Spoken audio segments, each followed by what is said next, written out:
കുന്തു കൻസൻ മഖ്ഫിയാ.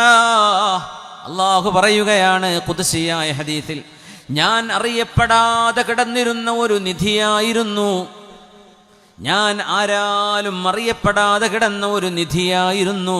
ഫഅഹ്ബബ്തു അൻ ഉറഫ, എനിക്ക് അറിയപ്പെടണം എന്ന ഒരു ഹുബ്ബ് വന്നു, ആഗ്രഹം വന്നു. ഫഖലഖതുൽ ഖലായിഖ, അങ്ങനെയാണ് ഞാൻ സൃഷ്ടികളെ പടച്ചത്.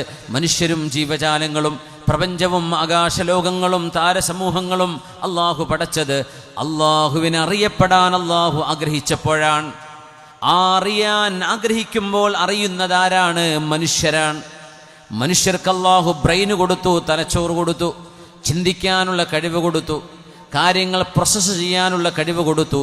അള്ളാഹു നൽകുന്ന ഈ സിദ്ധി കൊണ്ട് പടച്ചതമ്പുരാനിലേക്ക് അടുക്കാൻ അള്ളാഹു നിയോഗിച്ചവരാണ് നമ്മളൊക്കെ. ആ ഒരു നിയോഗത്തിന് ഭൂമിയിൽ വന്നവരാണ്.